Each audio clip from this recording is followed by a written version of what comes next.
Hello everyone and welcome back to Sendit's Weather channel. Today we're going to be taking a look at the 10-day forecast as well as the heavy rain expected tomorrow for most of the country. We're going to have a quick look at the latest data from the UK Met Office, the UKV model, and we're also going to take a look at the GFS, the GEM and the ECMWF models for the next 10 to 14 days. If you do enjoy the video, make sure that you leave a like to support my channel and don't forget to subscribe. So today we're going to start by looking at the UKV.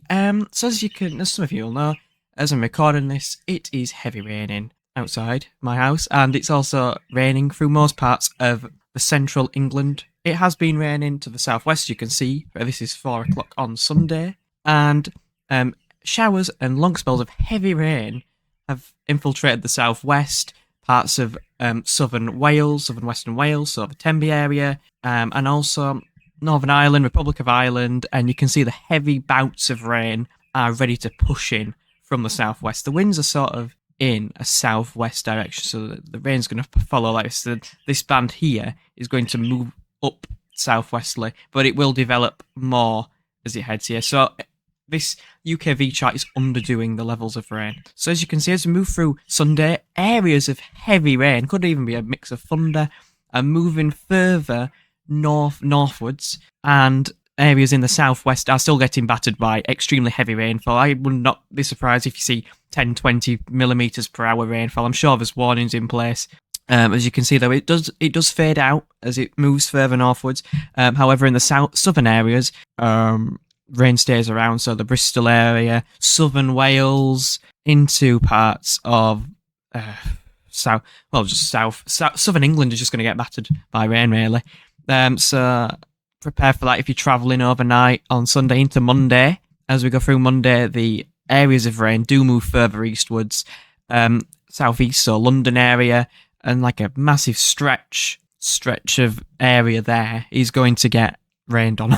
It just looks like a very wet picture. Whether you see the reds, there could be thunderstorms, torrential rain, maybe even tornado. I don't know really, but it does move further northwards, and you'll see that as it moves northwards, it still remains at its same intensity, and it kind of sticks around southern England, so expect very big rainfall totals for the whole country. But as you can see, this rain develops through the second half of Monday. So this is 3 o'clock in the afternoon on Monday, 30th of September, tomorrow, and you can see the rain is just very, very heavy and persistent. Eventually, as the low moves to the east, it retreats southwards, but there's some very heavy rain totals for East Anglia here. Extremely heavy rain, and then it moves away to the east finally, and we are left in a slack easterly flow, and it's very dry. It dries out finally, thank goodness. So hopefully if there is any flooding impacts associated with the rain tomorrow, they hopefully dry out. As you can see for the rest of the run, it's pretty dry. And also the UKV at the end actually brings in this low pressure system here. Not really sure on the exact track. I assume it would do something like this and would track south, but we'll take a look at the long range now and we'll have a look at what it says. Right then, let's start where we always start, with the GFS. So as you can see on Sunday the 29th of September, which is where it starts, you can see the low is just beginning to move in from the west along the jet stream. As you can see, I don't know if you can see, but this black line here, this black line is the jet stream. So you can see it's to the north of the UK, and low pressure systems are tracking south at the moment. This is going to change though in the next few days. So that low rattles in, brings some very heavy rain, and then high pressure builds in gradually. It's not going to be that warm, but it will dry things out for a few days. It's sort of like a ridge. Wednesday into Thursday is pretty dry. As you can see though, high pressure begins to migrate further northwards towards Greenland. Now obviously if the high pressure moved towards Greenland, these lows are out the way, then we're bringing in a northerly wind, but this does not happen. Jet stream begins to move further southwards, and this high pressure ridge breaks down pretty quickly. According to the GFS room, we'll look at the other ones in a minute.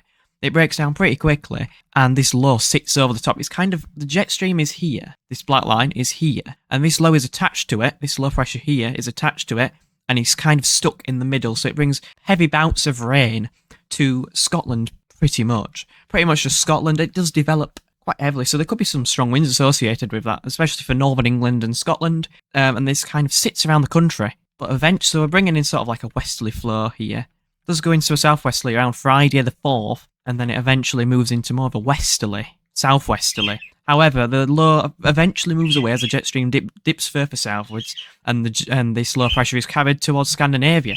The high actually builds further northwards of Greenland. As you can see, it extends. It's like a mid-Atlantic ridge. There is a very, very serious hurricane in the Atlantic, so let's hope that doesn't move our way.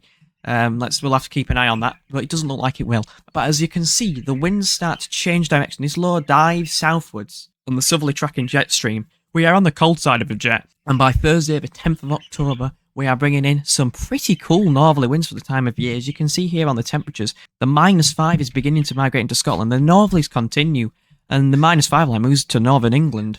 And as you can see, temperature deviation very much below average, very, very much. And look at this, it continues. We sit under the high pressure, so it would be dry, but it would feel very, very, very cold for the time of year. Look, this is 12th of October, for goodness sake.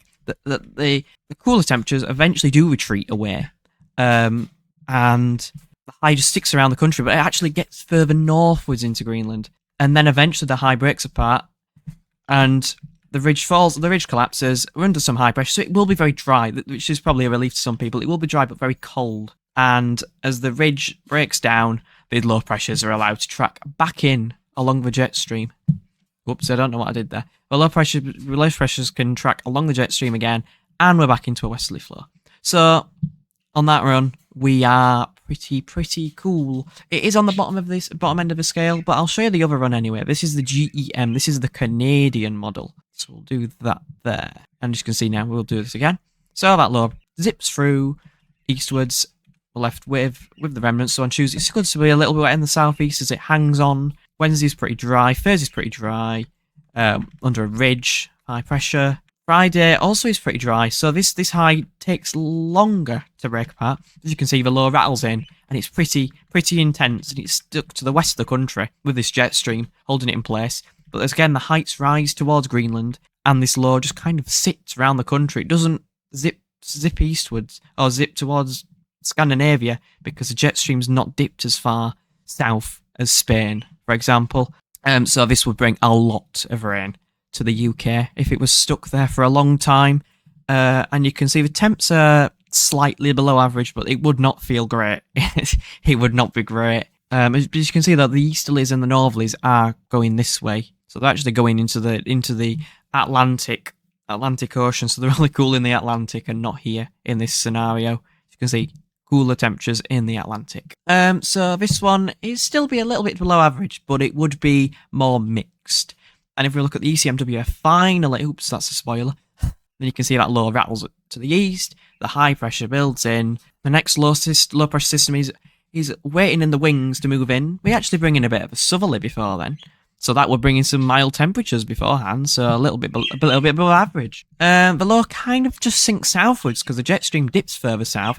The high pressure migrates to Greenland, but this jet stream still holds on to this low, prevents the easterly from fully getting into the UK. So we're kind of just in a bit of a middle ground compared to the GFS, for example, and the GEM. We're kind of in the middle ground where it's still the colder air is moving in very gradually.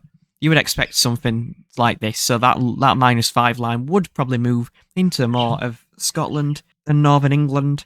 But this is kind of a middle ground pattern. As you can see, we are still below average. You know, it's every single run we've looked at today is still below average. So my forecast is below average temperatures will continue. There will be a rise around the 5th and the 6th of October with this southwesterly or southerly possibly, and this high pressure will build in, so it will feel warmer than what it does, for example, today.